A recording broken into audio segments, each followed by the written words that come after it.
นี้มานะวันเกิดเฮียตุลี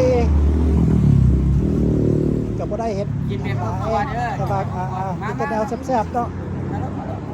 พ่อบ้านไหนไม่อยู่บ้านจะอยู่ห้องมุงในประตูเป็นบอก14นี่นะคะ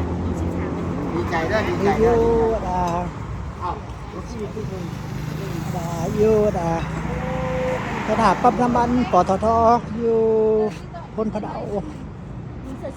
คนพะเดาดีสิขึ้นมาจากคนเข่ง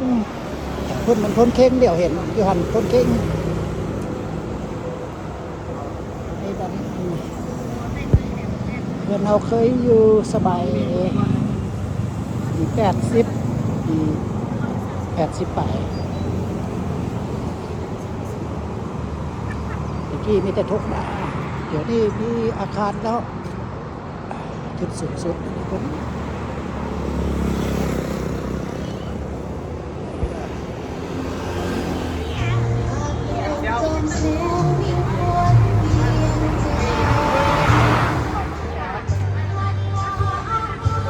แล้วคมบัก เราอยู่คนพะเดา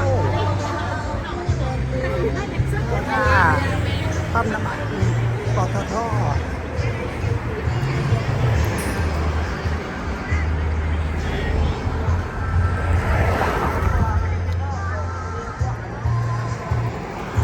เคยจะอยู่ที่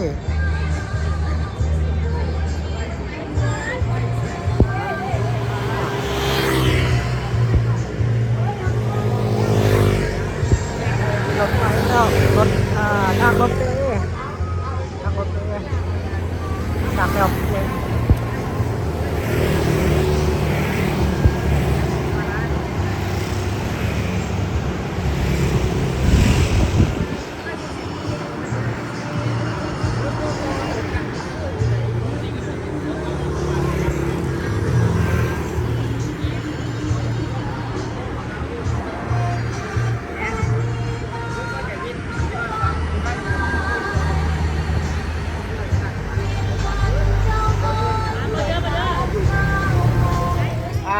ย้อนยุคเด้อ จริงเนาะ บ่ขอโทษเด้อโบมีการเปิดเพลงลิ้นสุดเลย แอตเตอรี่เสียงแล้วเสียงหมอลำซิ่งเลย โอ้ย เสียงเป็นน้อย นี่นายนี่มันอันนี้พวกนี้รุ่นหลัง ป้าของแท้แล้วตัวนี้ว้ายกสุดยอดเลยนี่ว้าเสียงแล้วสุดยอดเลยเสียงโซนด้วยมาดิเสียงโซนด้วยนี่เสียงโซนด้วยนี่โอ้ยโอ้ยหยอกเราอยู่ซื้อ มันของแท้เลยเนาะ ของแท้เลย แยกเจ้าแยก สุดยอดเลยเนาะโอ้เฮงสองเลขในสุดเลขในติ๊บ เจ้าหน้าคุณใหญ่ขึ้นนี้ไม่แก่ ยังน้อยอยู่เด้อบ่ายได้ยังน้อยอยู่เด้อ กูกันจะได้ห้องเพลงนะบัด ให้ผัวสาวบ้านคงถูกกว่าน้ำหากผู้หอดหูเมียเขาเป็นเซ่เป็นสาวหากินสมีบ่เฮา ขนาดที่บวช แห่ กั ง น ชี นี่ วิ นะ ตเองเศร้าเข้ามาของแท้แล้วของแท้แล้ว เดี๋ยวนี้มันถึงอยู่ที่50 ล้านกล้าขายเดี๋ยว เบอร์คนนั้นที่มี บ้า แอบมากลองคุยกับเราที่สองต่อสอง ทำไมยิ่ง บัวมันมาเป็นก็เลยผิดมาได้ใส่แล้ว เมื่อไหร่วะ มาได้ใส่แล้วทะลุท้องแฟนมัดตันแล้วมัดตันแล้ว FC แฟนคลับ มัดตันแล้วมือคีย์บอร์ดข้างหลังคุณมือคีย์บอร์ด อันนี้ เสียงสดเด้อ เสี่ยวดี เปลี่ยนความตั้งใจเลยเสียงสดได้เสียงสด เป็นการจะถึงเก่าเลย มาป่ะส้มแม่ขายป้าเนาะใหม่พัชรีแล้วป้าคักไปอย่างเลยเสียงสูง แต่ว่าอันนี้เนี่ยความแพง ให้หัวสาวบ้า แต่ว่าดีแล้วเพิ่นเข้ามา คงถูก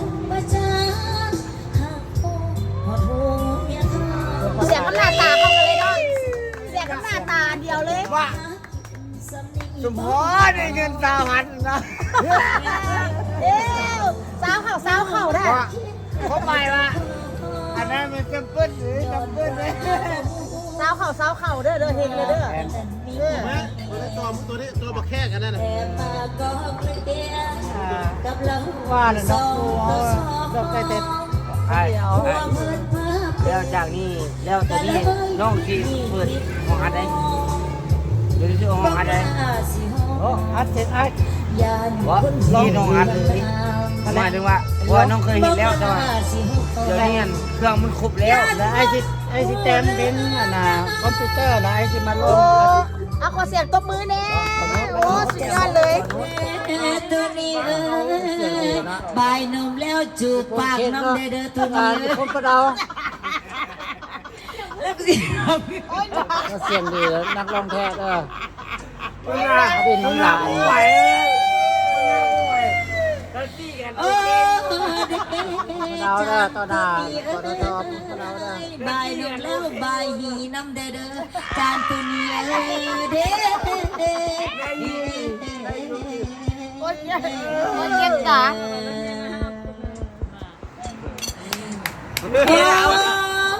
เด้ตัวนี้เป็นเจ้าภาพเด้อมื้อนี้ของกินก็มันแซ่บก็มันนัวเด้ แต่คนเดียวแต่คนเดียว จานตัวนี้ เดี๋ยวจ้าคนเดียวเลยตายซอยน้องหน่อยนึงที่ว่าเออ โอ้เด้จานตัวนี้สิเว้าหยังก็เว้าออกมาเลยเด้อคันว่าหักเมียก็ขอให้เว้าออกมาให้มันได้เด้อเด้อจานตัวนี้ ไอ้หนูใส่หัวไป ที่ว่า ไอ้หนูใส่หัวไป ไอ้หนูใส่หัวไป ใส่หัวไป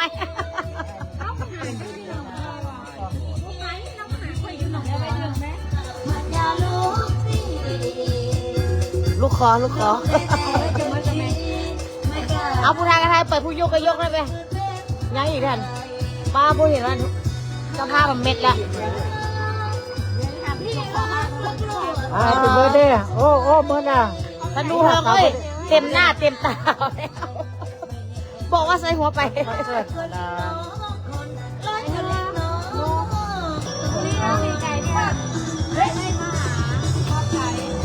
ในงานมันเกิดวันนี้บางเดือนพี่น้องเมนูบนพะเนาอยู่บนพะเนาค่ะ เขาไม่ได้ตั้งใจที่ว่า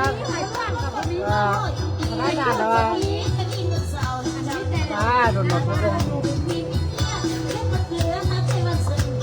ไก่บ้านไก่บ้านม้าคืออะไรเป็นนี่นะเราไม่ได้แบที่นอกกันเองเราไม่ได้แบ ดอกไฟเมืองเลยยังเสียงเพลน มายามอาเราเชื่อเราสน อยู่บนพะเนา มาอยู่ต้องเชื่อเขาเบียบด่วนนะก็ได้ที่บ้านเลย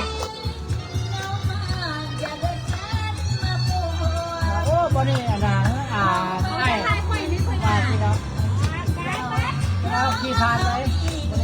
เพราะว่าเขามีเมียก็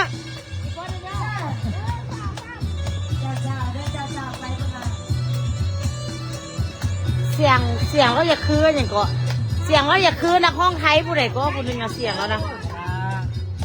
จิตลา จินตลาก็คือแมนเสียงเราจินตลาก็คือ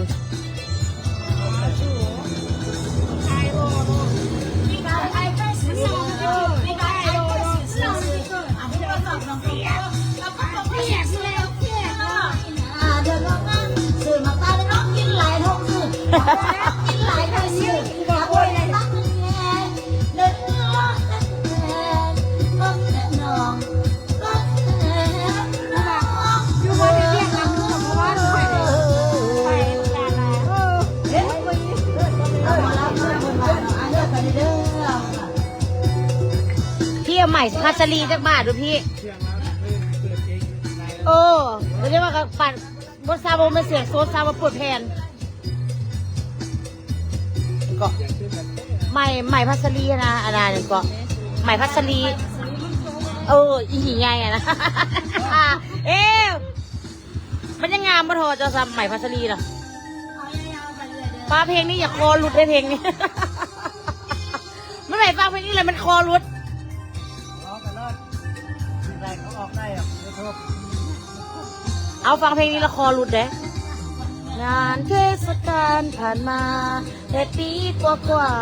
ไม่น่าดึกธนูทองก็หนาประเจออยู่นะธนูทอง ไม่ว่าน่ะเมืองไทยหูบซื้อมา เราได้ถ่ายรูปสด เมืองไทยหูบแต่ว่าไทยไม่อยู่ ลูกก็มีคนเอาให้เลยมือนี้นะกับซ้ำสิกินทำไมบ่ได้เอาลูกเลยเด้ควานไทยมา เป็นผ้าเซ็ตหน้าเดี๋ยวเขาพัดเข้ามา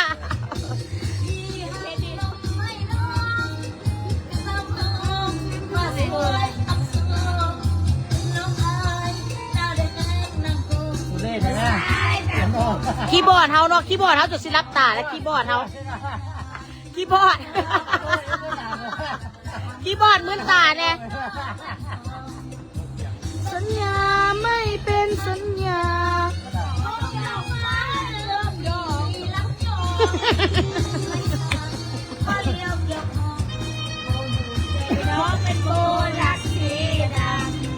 เอ๊ะ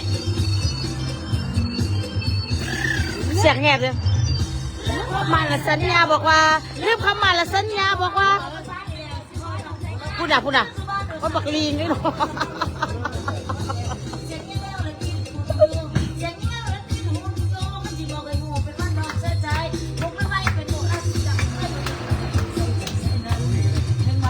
มันจะมาคอยหน้าก็ไม่ทุกวัน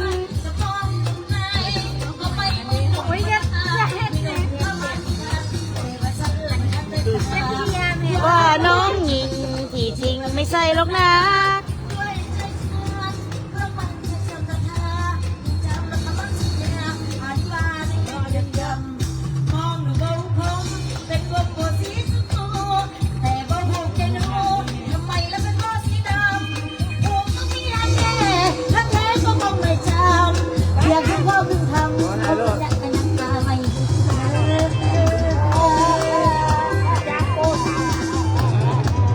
คีย์บอร์ดเท่ากับสุดยอดเลยคีย์บอร์ดเขา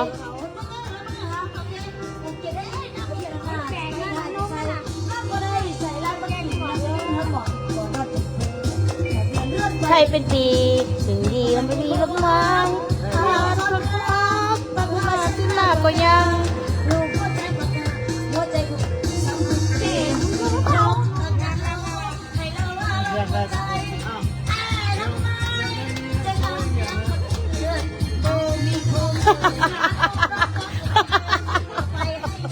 เย้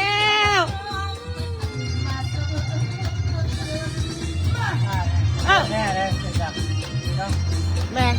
ยอด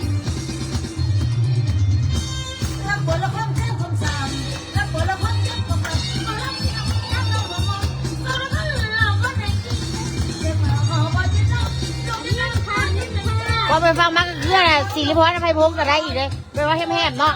ศิริพรอภัยพงศ์ก็คือต้องเป็นหมอลำเป็นคล้ายๆเลยแบบแหละหลายจังหวะ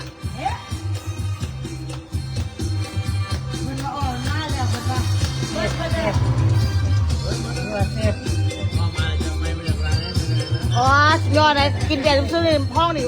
มันจะลื่นคอไปเรื่อยๆนะเอาแมนมันกระมวลน้ำหมอลำเลยกินเบียร์ก็ง่ายเข้าเพลงกระมวล